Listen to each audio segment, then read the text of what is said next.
Halo, Halo, selamat malam. Jelas nggak malam. Pak Irwanto ini channel koneksi kita Ya, nih? jelas, jelas. Jelas Jelas, ya? jelas. Ya, perkenalkan Pak, nih gambar kita Bapak agak hari agak agak apa, ini apa? ya. Agak Agak putus-putus. apa? Gambarnya agak putus-putus. Agak buffering dikit. Udah oke? Buffering. Udah, sekarang udah. Oke. Masih oke ya? Siap. Oke, Hmm, kita sapa penonton kita hari ini di edisi perdana kita. Edisi siap. perdana untuk acara Ninju bareng Suwun. Ceritanya Hmm, hari Senin jam 7 selalu kita bikin acara bareng Suwun itu untuk sekaligus memperkenalkan Suwun, sekaligus memperkenalkan teman-teman kita sebagai mitra Suwun.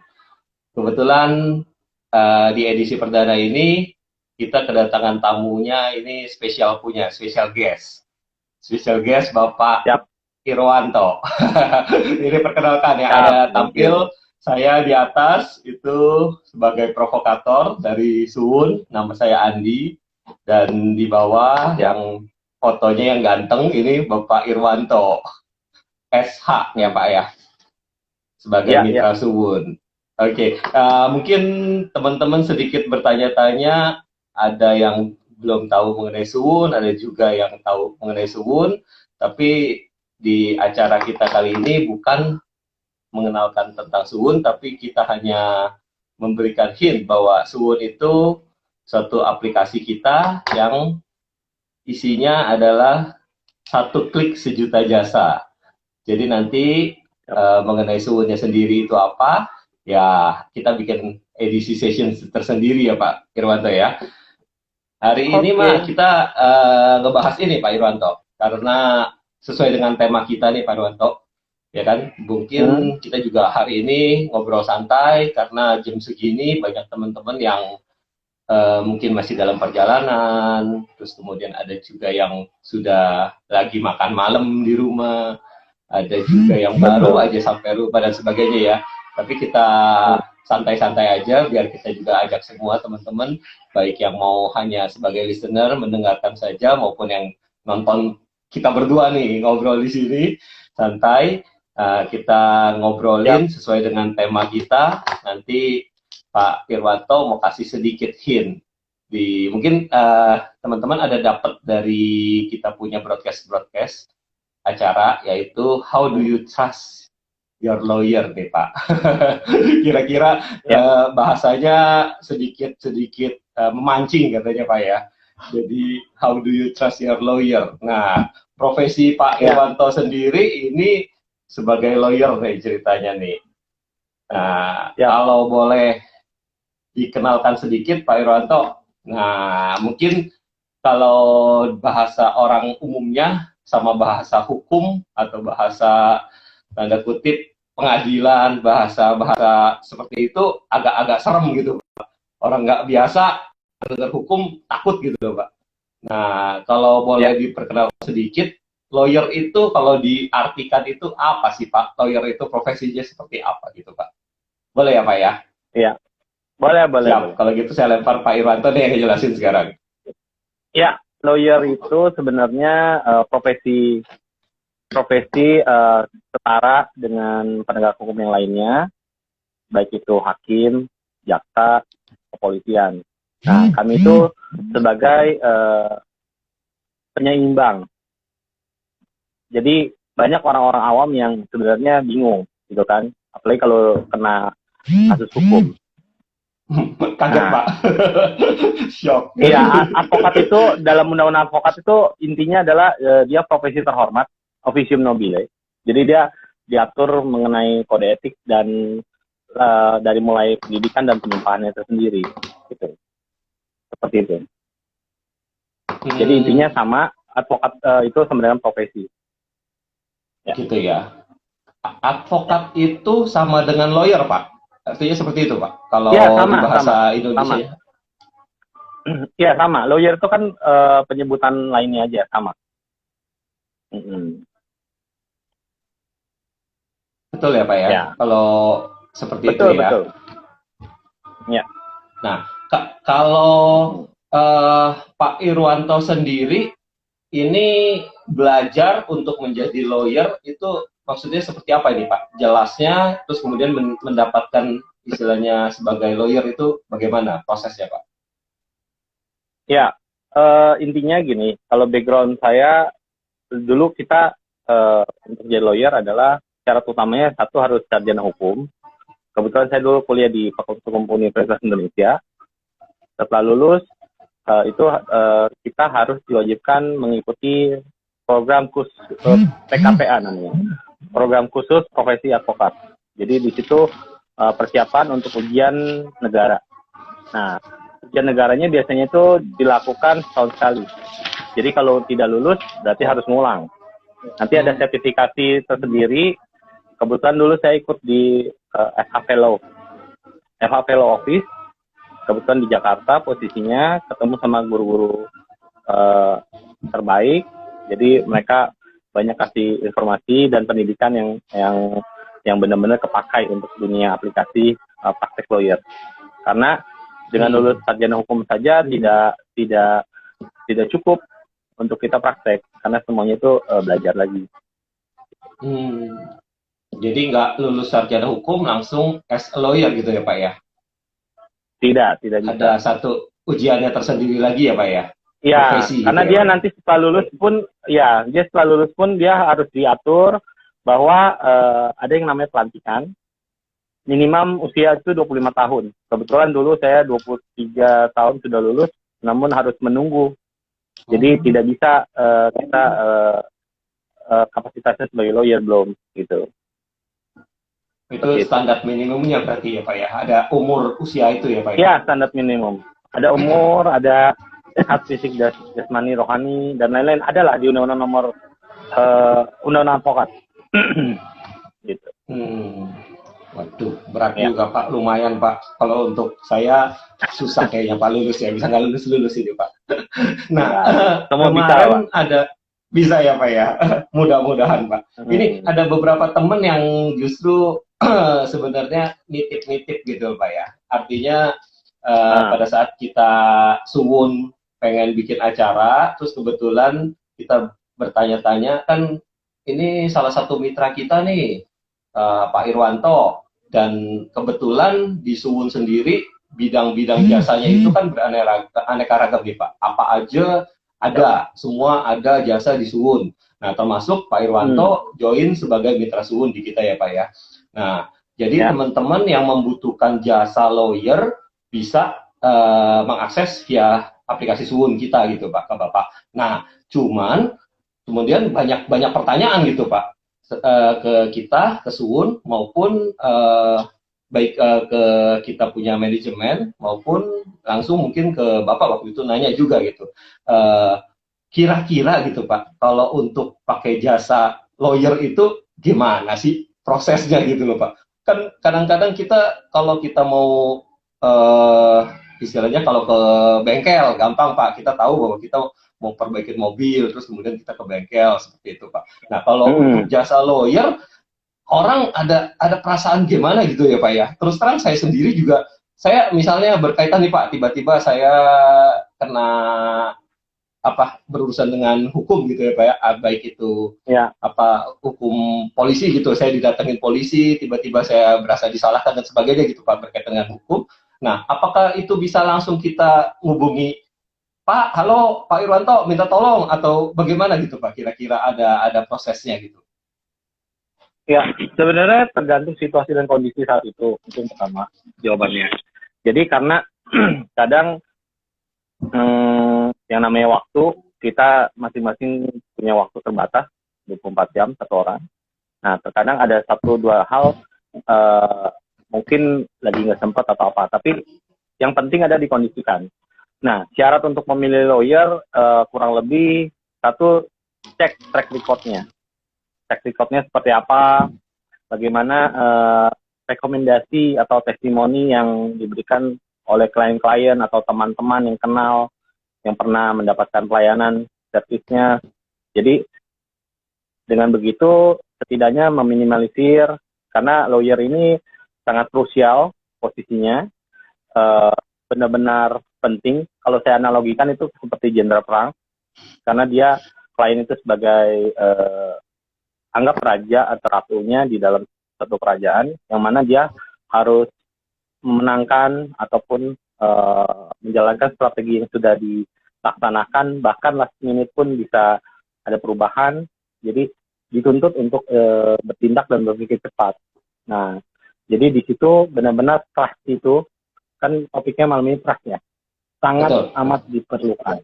Betul. Sangat amat Dan diperlukan. kebetulan penyedia jasa Suun ini kan aplikasi penyedia jasa. Nah, yang namanya trust itu benar-benar jadi fondasi utama, karena tanpa trust itu semua pekerjaan itu tidak ada.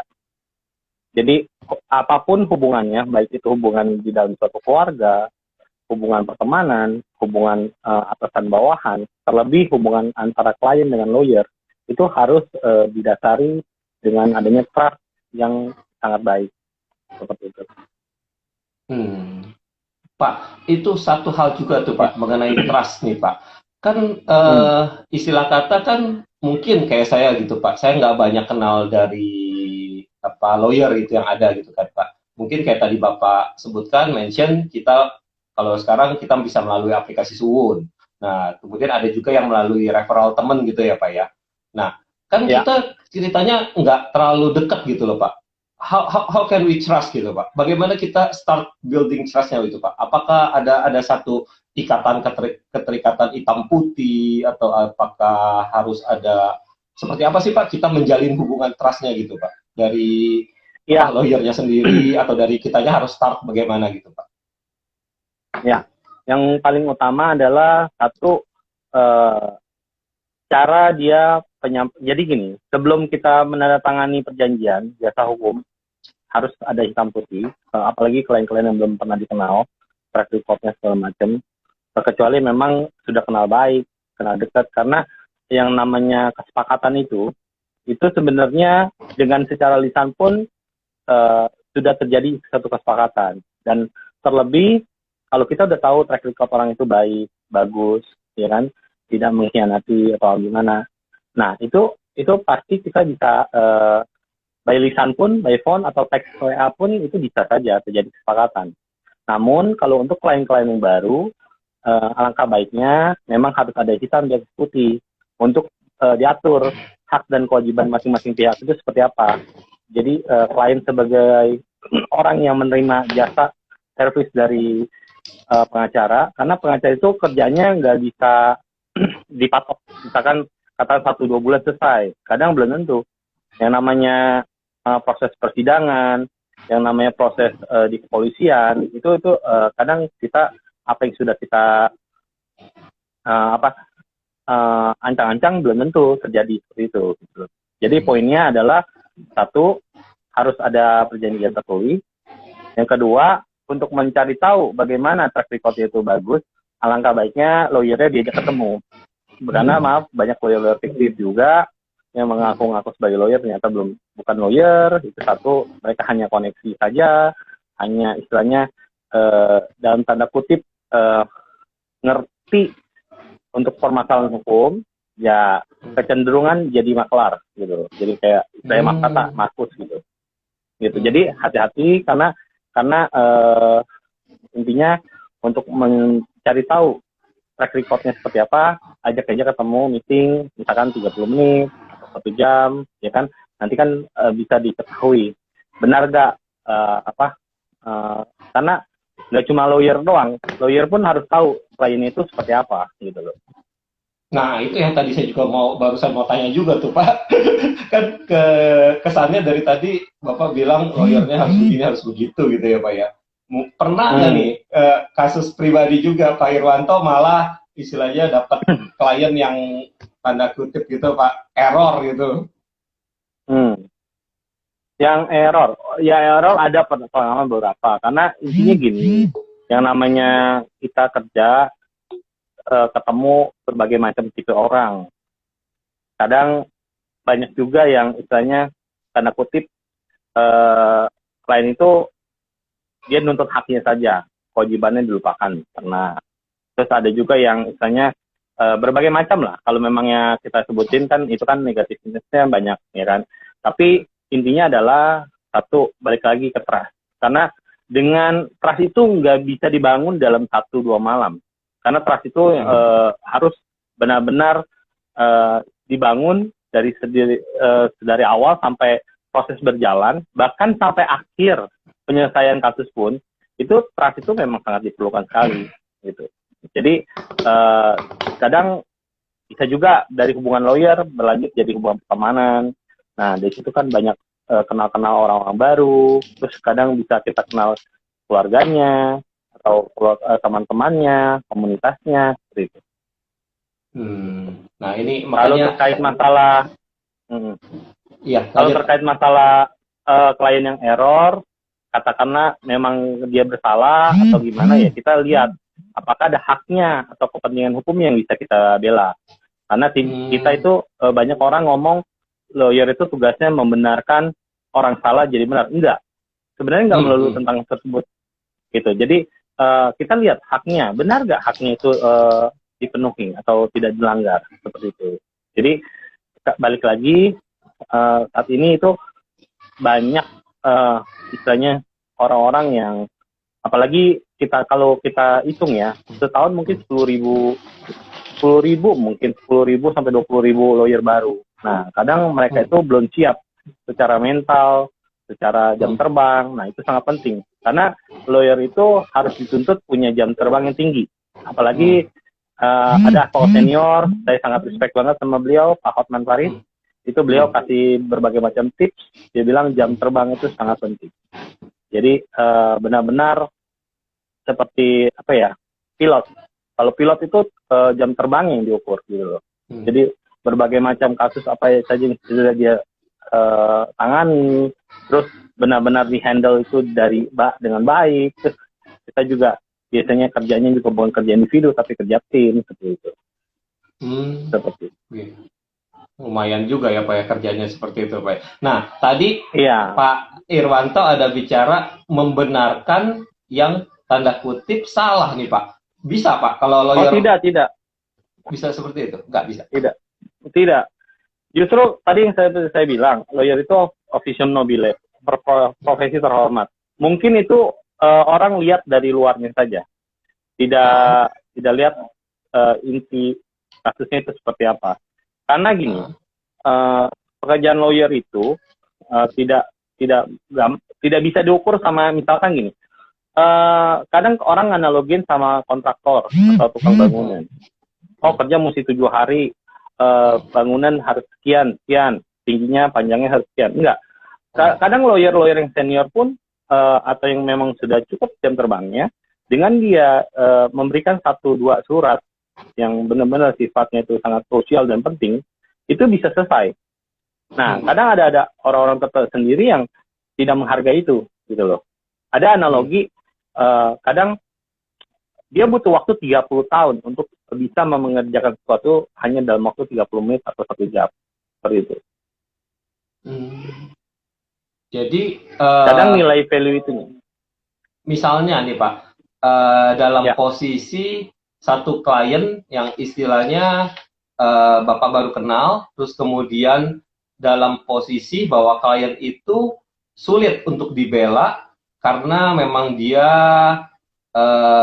salah gitu Pak. Apakah Bapak cenderung memberikan judgement atau memberikan istilahnya arahan bahwa apa yang harus dia lakukan, atau ikutin klien apa keinginan dia untuk mempertahankan posisi yang salahnya itu Pak?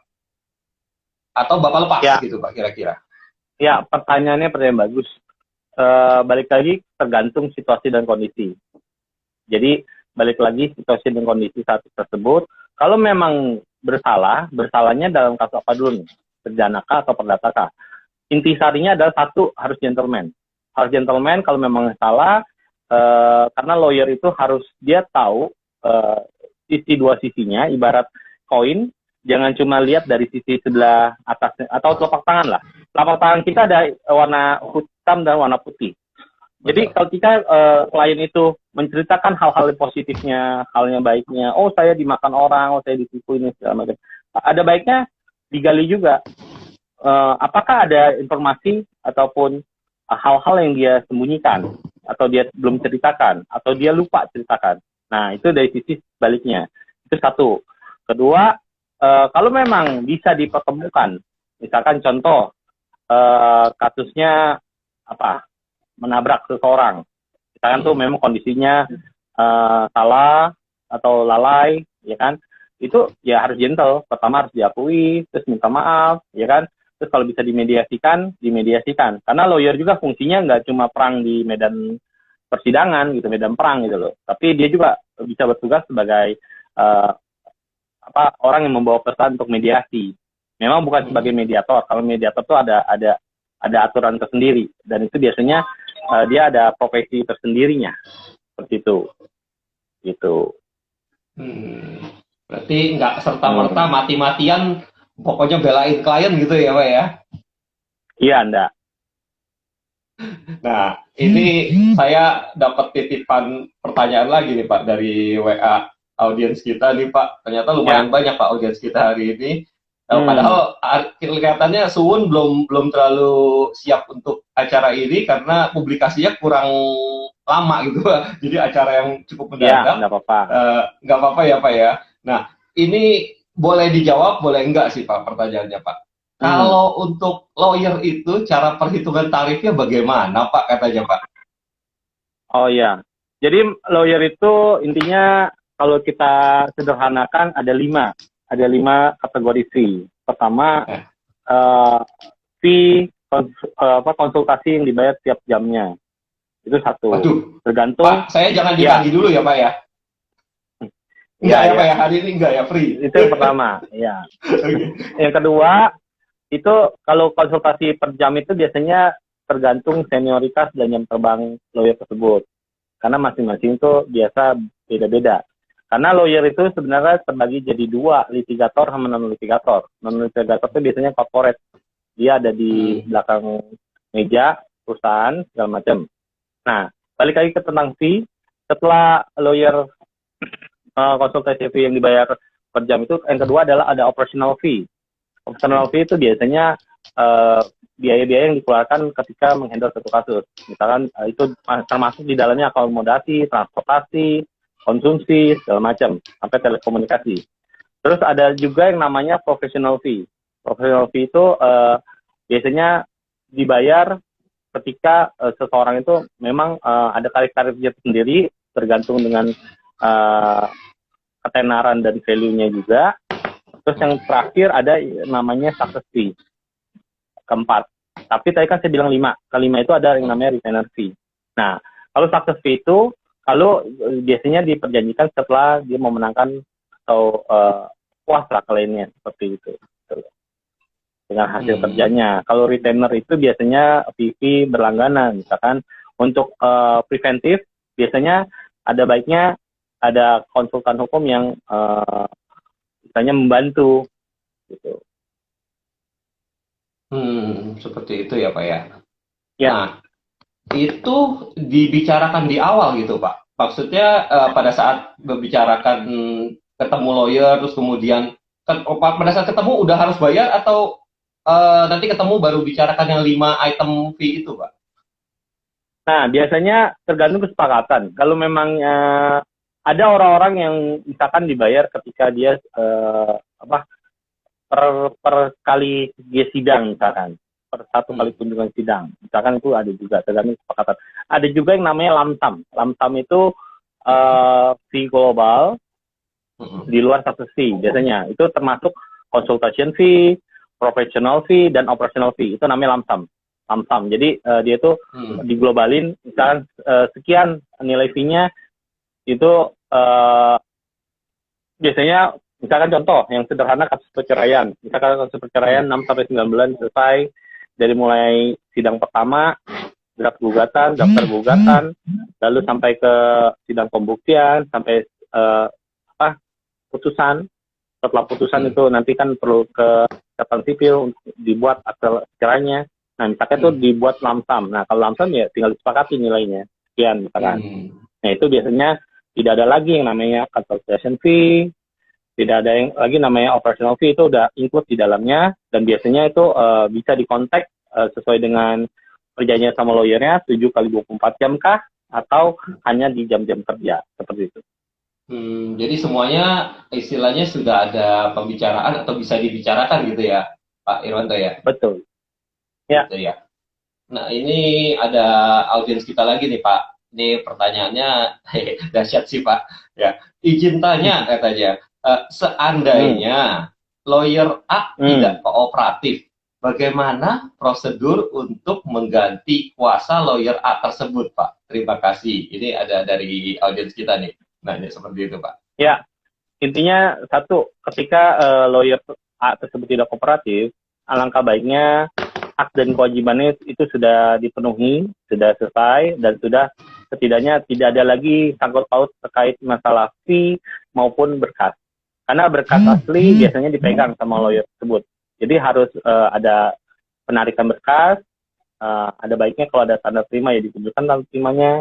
Lalu tentang fee yang sudah disepakati misalkan sekian, karena satu dan lain hal memang masih ada retensi misalkan, nah itu juga harus diselesaikan, karena supaya langkah lawyer, misalkan lawyer B yang lawyer keduanya, langkah lawyer B itu untuk menghandle kasus lanjutan itu bisa lebih baik, karena biasanya kalau tugasnya lawyer B itu jadi lebih berat. Satu, membereskan pekerjaan yang salah yang dilakukan sama lawyer A misalkan, kalau dia salah prosedur. Kedua, dia harus membangun ulang, dia harus bikin jejak istilahnya dan langkah-langkah yang baik untuk kasus tersebut. Gitu. Jadi penanganan kasusnya harus secara tepat. Tapi memungkinkan, Pak, bahwa dalam perjalanan misalnya belum selesai, bisa diganti lawyer itu bisa ya, Pak ya? Sangat memungkinkan. Ada beberapa kasus yang saya sedang jalan di handle, itu sama. Jadi sudah sempat di handle lawyer lain, ternyata dalam perjalanannya ternyata dan tanda kutip klien melihat kejanggalan ketidakpuasan, akhirnya memutuskan untuk mencabut kuasa secara tertulis dan resmi, lalu baru dia bisa menunjuk lawyer baru supaya tidak ada tumbang tindih masalah kode etik seperti itu, Pak. Nah, berarti betul Pak, Bapak kayak seperti ini dari pertama istilahnya nilai trust itu yang luar biasa ya Pak ya? Ya, betul. Trust itu ibarat rumah itu sangat penting, fondasi utama. Tanpa trust, semua itu nggak bisa jalan. Karena yang namanya lawyer, itu dia satu, pegang berkas. Dua, pegang strateginya. Ketiga, dia pegang uang. Jadi kalau lawyer itu nggak bisa dipercaya atau tidak bisa muncul trust-nya dari seorang klien kepada lawyer tersebut, itu nggak bisa kerja, nanti berantakan. Nah, cocok ini Pak berarti Pak dengan sedikit motonya di Suwun itu Pak. Karena selain yang tadi 1 juta klik itu Pak, Suwun itu tujuannya itu memastikan bahwa seperti Bapak sebagai mitra kita, mitra Suwun, Bapak itu profesinya benar. Bapak itu adalah seorang lawyer sebagai mitra Suwun, Pak. Bukan yang tadi Bapak bilang ada yang hanya sekedar mengerti sedikit atau ngaku-ngaku sebagai lawyer, terus kemudian masuk ke kita, terus ambil kategori lawyer gitu ya Pak ya. Kalau ini kita jaminkan, kita yakinkan bahwa Pak Irwanto ini adalah lawyer gitu Pak. Nah inilah yang makanya tadi Bapak bilang trust itu luar biasa pentingnya ya Pak ya. Betul.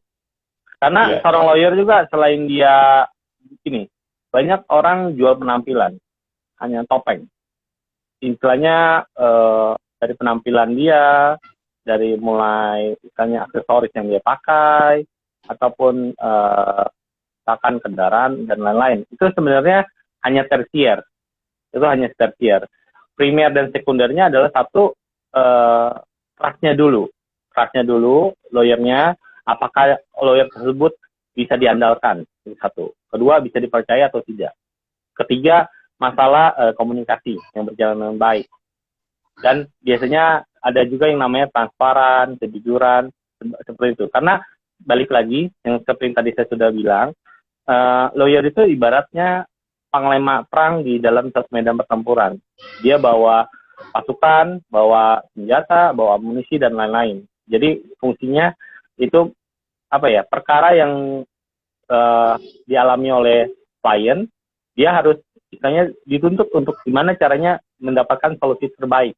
Nah, biasanya solusi terbaik dari klien itu kalau kasus-kasus di pengadilan intinya ingin dimenangkan seperti itu. Ya, jadi trust sekali. Penting banget Pak ya. Nah, Pak Irwanto, ceritain sedikit. Kalau Pak Irwanto sendiri background-nya itu tadi kan ada hukum perdata, ada pidana ya Pak ya. Kalau untuk di pengadilan ya Pak ya. Ini bedanya bagaimana? Terus apa Bapak itu spesialis hanya satu bidang gitu Pak? Mungkin rekan-rekan lain pengen tahu lebih jauh ini Pak. Ya, background saya saya lulusan Fakultas Hukum Universitas Indonesia. Lalu saya sempat kerja di legal department di corporate hampir 5 tahun. Setelah itu saya bersama-sama kakak saya building satu kantor, namanya kantor notaris. Setelah selesai itu saya memutuskan untuk bangun law firm sendiri dengan nama One Time Partner. Yang pertama. Yang kedua, tadi pertanyaannya apa? Ini Pak, untuk apa, perdata atau pidana itu Pak? Kira-kira lebih spesialisasinya atau? Spesialisasinya saya itu kebetulan di hukum perdata. Perdatanya itu perdata berupa hukum keluarga, waris, dan keluarga. Biasanya seperti itu. Tapi tidak menutup kemungkinan untuk pidana-pidana umum kita handle.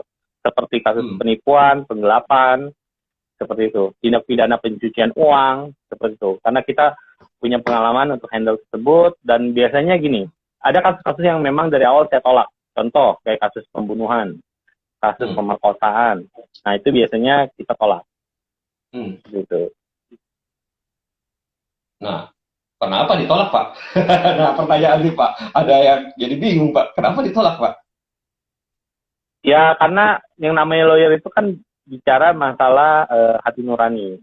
Jadi dia nggak serta-merta semua kerjaan di-handle, ternyata di tengah perjalanan ketemu satu dulu dua dan lain hal. Karena gini, kami itu sebelum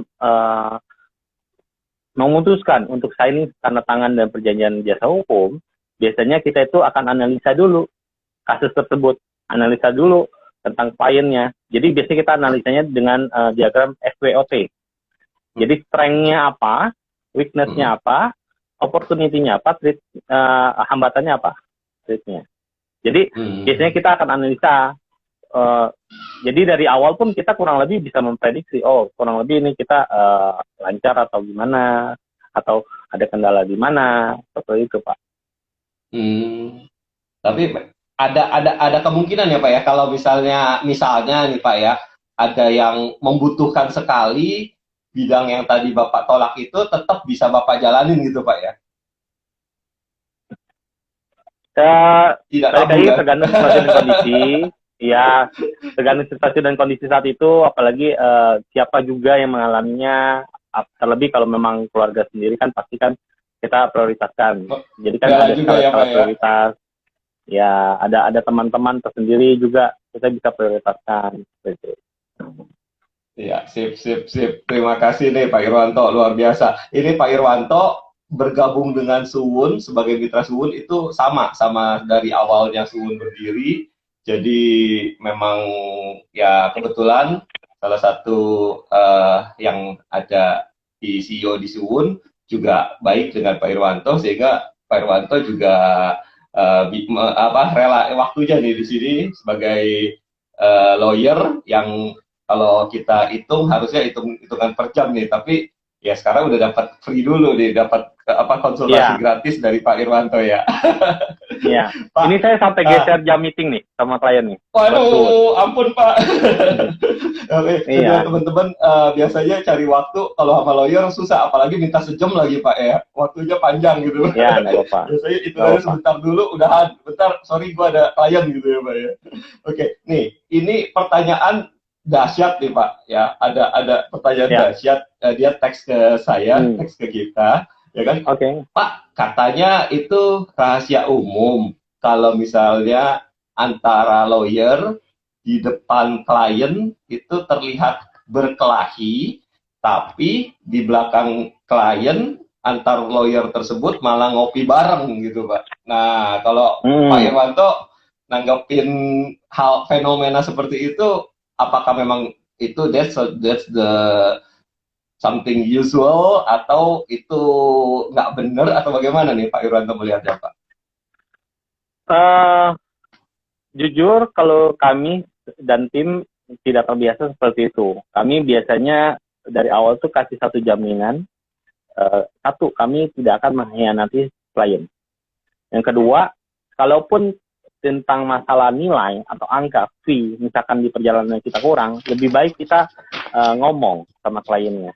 Karena kalau mengenai tadi, misalkan nggak sengaja ketemu di kafe ngopi bareng atau apa, biasanya itu juga kita nggak ketawa bareng atau apa, enggak. Biasanya itu hanya nggak sengaja ketemu, dan biasanya kita tetap memegang teguh prinsip trust itu. Jadi kita nggak mungkin gara-gara hubungan pertemanan atau apa akhirnya mengkhianati kliennya. Karena sekali klien itu dikhianati, itu nanti kerjanya juga jadi nggak enak gitu loh. Karena yang namanya hubungan antara lawyer dengan lawyer biasanya kita biasa hubungan profesional. Jadi teman sejawat, teman seprofesi. Jadi sebenarnya bukan maksudnya di dalam bertempur di luar salaman atau pelukan, enggak.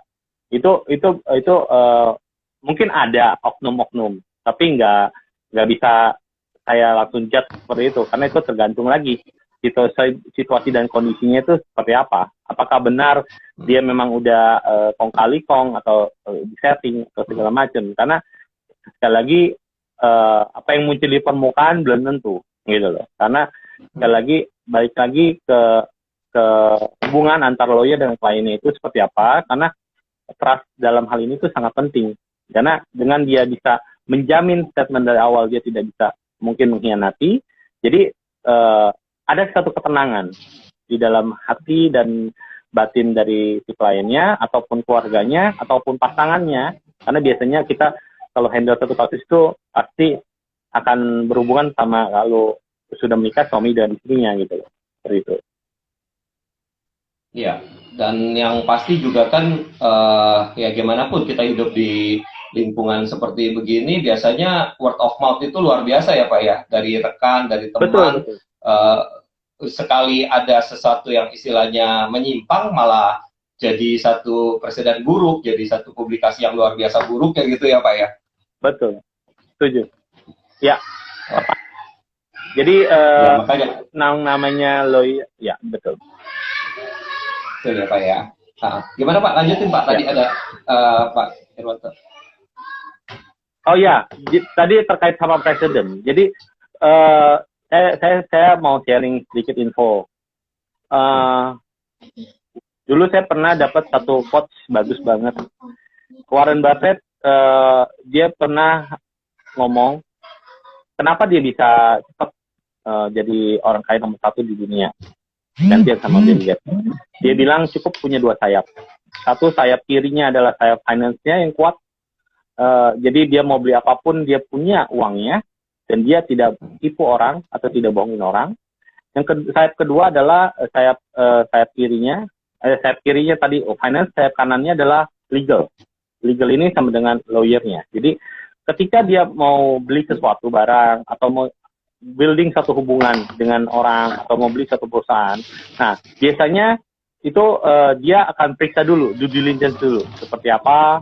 Jadi nanti akan dibuat satu legal opini, ya kan? Kami bertugas hanya membuat satu koridornya saja, tetap keputusan di tangan orang tersebut. Nah, Warren Buffett bilang cukup 2 sayap itu, dengan adanya sayap finance dan sayap legal yang kuat, dia bisa terbang akhirnya menjadi orang nomor 1 di dunia. Ya itu jadinya 2 sisi yang mendukung dia gitu ya Pak ya, luar biasa aja gitu ya, penting sekali ya. Itu background dari dia. Ya. Pak, ini juga karena waktu kita kan hari ini cuman istilahnya preview nih Pak, singkat. Nah nanti kalau teman-teman kita mau ngubungin Pak Irwanto, ya kan yang mungkin ada yang mendengarkan, ada juga yang menyaksikan acara kita preview hari ini, terus Ya, baru belum sempat bertanya gitu Pak, belum sempat bertanya, mungkin karena tadinya nggak pikiran, tiba-tiba mau nanya nih Pak, ya, kira-kira nanti saya bisa sampaikan ke Bapak pertanyaannya atau dia langsung bisa hubungi Bapak, bagaimana prosedurnya Pak? ya. Kita ada satu web namanya jasahukum.id dan Irwanto Law Office, itu bisa di search di situ. Bisa lihat-lihat juga apa aja yang bisa kami handle, apa aja yang bisa yang masuk dalam pelayanan hukum kami. Karena kami juga ada rekanan notaris, jadi biasanya pakai komplit Ada Pak. di web itu Kita semuanya biasanya lengkap ya Pak Irwan ya? jasahukum.id dan irwantolawoffice.com gitu. Nah, kebetulan saya juga mau kasih kabar baik. Nanti kalau memang terkondisi dengan baik, setiap hari Kamis dan hari Senin, jadi Senin dan Kamis, biasanya itu kami akan launching mulai tanggal 10 September ini untuk Instagram Irwanto and Partners, itu akan share pengetahuan hukum pada umumnya dan akan share berita-berita informasi terkait, nanti akan diberikan sedikit informasi terkait permasalahan hukum itu. Wah, luar biasa nih Pak Irwanto. Jadi penting Ya, sekali Pak, karena teman-teman ya seperti kita tadi di awal sampaikan, mungkin bagi beberapa orang atau sebagian besar orang gitu Pak, takut Pak kalau ketemu masalah hukum Pak. Saya sendiri juga gitu Pak, betul. kalau tiba-tiba udah urusan hukum, karena kita mungkin kurang pengetahuan, kurang juga mengerti gitu ya Pak ya, posisi kita benar atau Ya, salahnya, kadang-kadang jadinya jadi parno kan Pak, kita jadinya ya udah kemudian gua cari aman gitu kan Pak, bagaimana caranya gitu. ya. Ya, makanya apalagi kita misalnya orang Indonesia, misalnya Asia Timur ya, biasanya akan menjunjung tinggi yang namanya cinta damai lah. Kalau bisa diselesaikan, selesaikan. Apalagi ada analogi, kalau apalagi urusan-urusan hukum ya, beli kambing, misalkan maaf, beli sapi dapatnya kambing gitu loh, bisa saja. Jadi banyak analogi-analogi seperti itu. Tapi kita balik lagi, trust dalam lawyer itu sangat penting sebelum menghandle satu kasus, menangani satu kasus. Nah, itu penting, dibutuhkan sangat utamanya trust gitu loh Pak. Nah, kita update sedikit nih Pak. Kan sekarang kondisi ini Pak, ada juga pertanyaan. Sorry, saya mungkin cepat-cepat terus jadi pertanyaannya masuk terus gitu Pak ya. Ada kondisi COVID Pak saat ini Pak. Terkait dengan kondisi COVID ini bermasalah nggak Pak profesi kita di lawyer nih Pak? Sebenarnya kita harus lebih benar-benar lakukan protokol kesehatan sih. Jadi pakai masker, terus, jaga jarak, terus sering cuci tangan, jadi jangan berkerumun. Itu benar-benar, apalagi kalau kita di sidang di pengadilan, apalagi sekarang ada metode online kalau pidana, menghindari kerumunan dan menghindari orang-orang yang besuk ke tanah sementara sebelum sidang, kan itu sangat ramai, jadi dibikin online. Tapi kalau untuk sidang-sidang perdata tetap mesti datang ke pengadilan, meskipun masih pada kenyataan di lapangan itu masih berkerumun atau apa, yang penting kita jaga jarak, yang protokol kesehatan dilakukan apa seperti itu.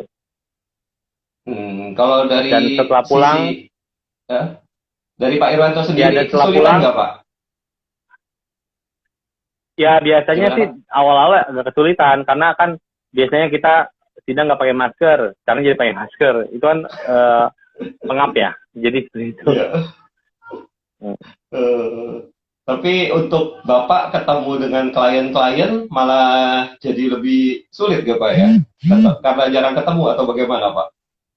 Ya, Nanti kalau kurang bisa Pak, kita kalau video call. ketemunya kurang dekat, kurang sering, trust-nya kurang katanya Pak. Gimana Pak itu Pak? Enggak. Kan dari awal kan ini kan hanya media aja. Kalau bisa by phone, by WhatsApp call atau video call, it's okay. Tapi kalau memang urgent banget, sangat penting, itu ketemu ya bisa ketemu, nggak masalah. Yang penting tetap dilaksanakan protokol kesehatannya gitu loh. Gitu. Berarti dari klien-klien Bapak sejauh ini untuk meeting atau untuk ketemu dengan Pak Irwanto no problem ya Pak ya. Tetap kita kalau memang perlu meeting, ketemu fisik ya tetap ketemu gitu ya Pak ya. Iya. Biasa kalau memang untuk yang baru-baru ketemu dulu. Tapi kalau memang sudah sudah berjalan dan memang itu kasusnya sedang dihandle, itu biasanya progress reportnya cukup by phone atau by text WA. Gitu. Pak, dalam periode yang sama, ada pertanyaan lagi ya. Ini ada juga. Dalam periode yang sama, Pak, kalau Bapak nanganin itu bisa berapa kasus paralel, Pak? Kira-kira kalau untuk periode yang sama gitu, Pak? Ya, tergantung situasi dan kondisi serta jarak tempuh jaraknya. Misalkan kalau memang sidangnya bersamaan, misalkan jam perdata kan biasanya itu sebelum jam 12. Kalau pidana bisa di atas jam 1 sampai berakhir. Tergantung. Nah, itu pintar-pintar kita untuk mendelegasikan. Karena kita kan kerja as a team. Jadi misalkan jadwal sidangnya bentrok. Misalnya yang satu di Pengadilan Negeri Jakarta Selatan, yang satu di Pengadilan Negeri Tangerang. Atau satu lagi di Pengadilan Negeri Jakarta Utara. Nah, itu harus delegasi. Karena kita nggak bisa, misalnya satu ke sini, ke sana, ke sini, nanti pantang-panting, habis waktunya di jalan. Seperti itu. Nah, makanya itu kita butuh yang namanya kerja sebagai tim. Jadi kita building yang namanya super team, bukan Superman. Seperti itu, Pak. Tapi Pak Irwanto ada batasin nggak, Pak? Untuk klien Bapak, misalnya saya hanya nanganin 10 kasus dalam periode yang sama. Kalau selebihnya untuk sementara tunggu kasusnya selesai baru saya masuk lagi. Atau ada hal seperti itu, Pak? Enggak. Kita nggak batasi seperti itu, tapi kita lihat dulu kasusnya seperti apa, terus lihat kliennya ini seperti apa, karena kita juga perlu trust juga antara lawyer dengan kliennya gitu loh. Karena kalau lawyer yang nggak trust sama kliennya, itu nggak bisa jalan juga, nanti hubungan kedepannya malah nggak enak. Gitu. Jadi nggak terbatas dari sisi jumlah ya Pak ya. Jadi jumlah can be many, can be less, tapi yang penting adalah kasus-kasus per kasusnya gitu ya Pak ya. Bagaimana mungkin kesulitannya dan sebagainya beda-beda gitu Pak ya.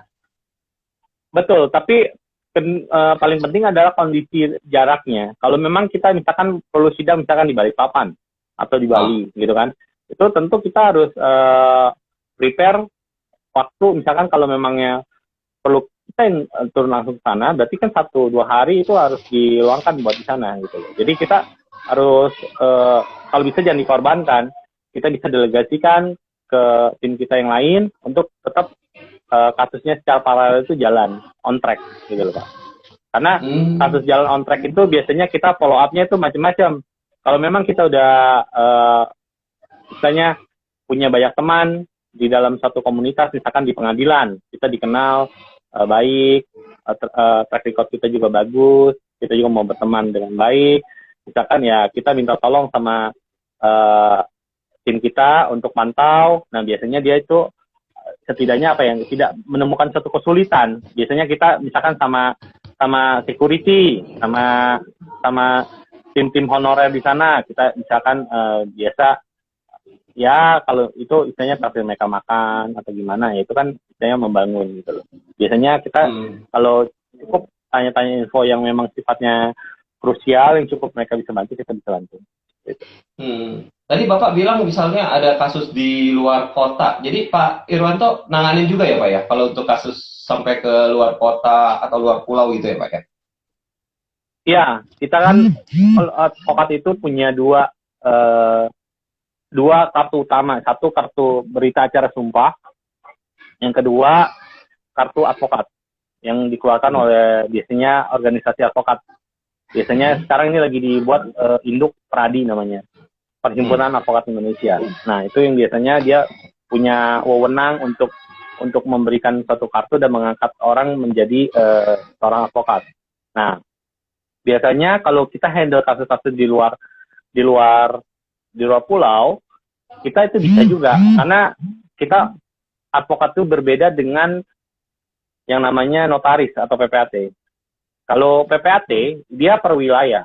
Misalkan dia diangkat untuk wilayah Kabupaten Tangerang, dia hanya untuk Kabupaten Tangerang saja.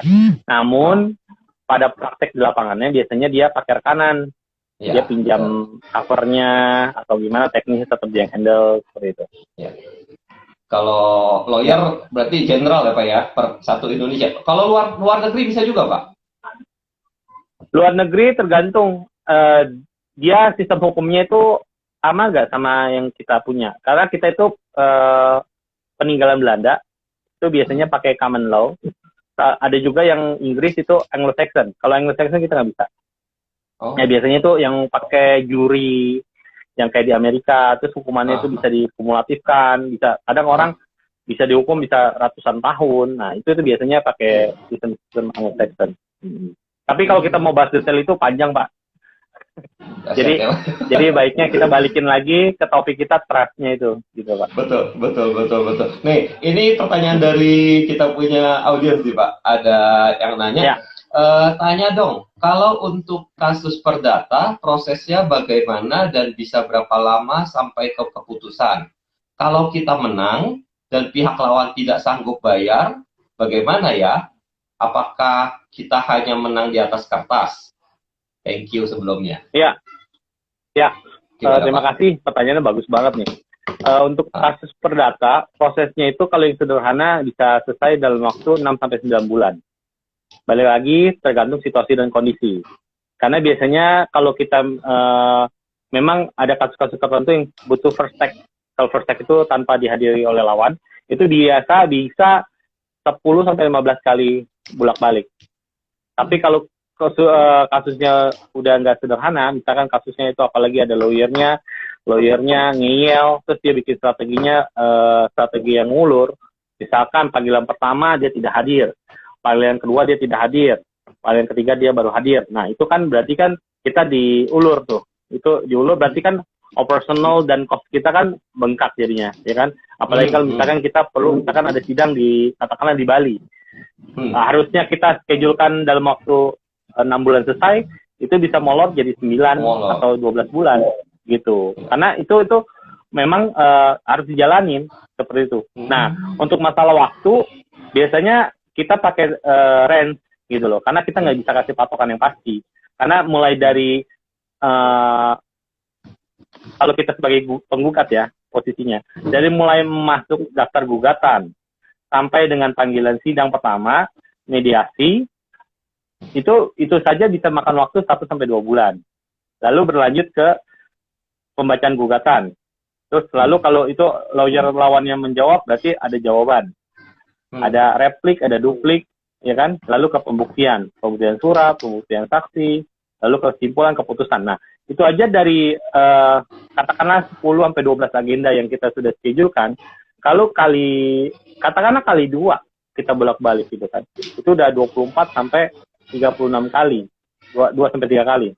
24-36 kali kita mesti bolak-balik. Jadi harus diperhitungkan secara matang seperti itu. Karena sekali lagi yang namanya handle satu kasus itu tidak bisa kita kayak makan cabai. Kayak gigit langsung terasa pedasnya gitu loh. Nah, terkait masalah waktu, tadi saya sudah jawab sampai putusan seperti itu. Lalu kalau memangnya memang menang dan lawan tidak sanggup bayar, nah itu harus yang namanya minta permohonan eksekusi putusan. Nah, sebelum permohonan eksekusi putusan, biasanya seorang lawyer itu akan cari aset dari si lawan. Karena supaya tidak menang di atas kertas, istilahnya tiger on paper gitu loh. Biasanya dia harus tahu aset-aset lawan itu kurang lebih benarkah dimiliki sama dia ataukah dia cuci. Misalkan pelakunya itu orang tuanya dibelikan aset atas nama misalkan anaknya. Nah itu juga bisa, atau dibelikan nama istrinya atau seperti apa. Nah itu harus pintar-pintarnya lawyer. Nah kadang nggak semua lawyer yang bisa seperti itu gitu. Nggak terasa dahsyat juga Pak ya. Padahal sederhana aja Bapak bilang tadi 6-9 bulan gitu. Berarti memang cukup menguras energi, cukup menguras tenaga untuk ngadepin satu kasus aja ya Pak ya. Betul. Nah, nggak terasa nih Pak, ngomong-ngomong nggak terasa terus. Ini kita ngobrol, saya tadi minta izin sama dari Suwun, katanya nggak boleh lama-lama, katanya nanti waktunya Pak Irwanto habis gitu juga sama kamu, ya kan? Nah, kita sudah sampai kira-kira ini hampir 1 jam juga nih Pak kita ngobrol-ngobrol gini. Saya yakin banyak sekali audiens kita ini yang belum terpuaskan, teman-teman yang masih banyak teks, masih mau nanya lagi. Tapi saya biarkan mereka penasaran Pak, biar nanti mereka cari Bapak sendiri aja langsung. Mudah-mudahan di akhir acara ini Pak, Bapak kasih sedikit satu closing statement atau satu kata-kata sesuai dengan kita punya topik Pak, bahwa kita harus trust ya istilahnya sama kita punya lawyer gitu Pak. Ya. Dikasih satu statement Pak, silakan Pak. Ya. Saya mau kasih satu statement gini. Saya pernah dengar dan baca kata-kata bijak bagus banget. Sun Tzu. Sun Tzu itu dia bilang 1000 pertempuran, 1000 kemenangan. Kenapa dia bisa begitu? Karena balik lagi ke analogi yang kita perang tadi. Biasanya kita akan lihat kelemahan dan kekurangan kita itu sebagai tim antara klien dengan lawyer itu apa, gitu loh. Kita harus analisa itu, dan kita harus cari solusi bagi kelemahan kita. Lalu kita akan lihat juga kelemahan dan keunggulan dari lawan, seperti apa. Karena dengan begitu, kita setidaknya prepare dari awal, kurang lebih, oh posisi kita ini seperti ini. Oh posisi lawan itu seperti apa, gitu. Jadi jangan sampai setidaknya di tengah perjalanan, kita terkesan menyepelekan. Nah itu nggak boleh. Jadi statementnya adalah, satu, tetap trust itu sangat penting bagi semua aspek hubungan pekerjaan, baik itu lawyer dengan klien maupun apapun. Bahkan dari atasan ke bawahannya pun itu diperlukan suatu trust. Kalau dia nggak trust sama bawahannya, berarti kan dia susah delegasinya. Atau dia minta tolong apa gitu kan nanti susah gitu loh. Balik lagi, kalau bawahan nggak trust juga sama atasannya, wah jangan-jangan saya cuma dimanfaatkan saja atau hanya buang waktu saja atau gimana, itu balik lagi. Jadi trust itu penting, harus dua belah pihak gitu. Baik. Nah, luar biasa Pak, hari ini saya sudah mengganggu waktu Bapak. Kemudian saya mau mengucapkan terima kasih. Mudah-mudahan sukses terus di pekerjaan Bapak, ya kan, dan bisa membantu semua. Seperti saya tadi sampaikan kepada teman-teman, closingnya tadi sudah disampaikan juga oleh Pak Irwanto. Teman-teman silakan mengakses, bisa menghubungi Pak Irwanto. Tadi sudah disampaikan Pak Irwanto mengenai websitenya. Nanti kemudian ada acaranya. Download atau soon. Paling mudah, betul Pak. Paling mudah untuk saat ini teman-teman bisa download di apps kita, Suwun. Nanti Pak Irwanto akan dengan senang hati juga membantu di sana. Kira-kira untuk acara perdana, saya ngucapin suwun nih Pak, terima kasih banyak. Ya. Kira-kira demikian dulu acaranya, kita sudahi sampai saat ini Pak ya. Demikian, terima kasih. Terima kasih buat semuanya. Ya.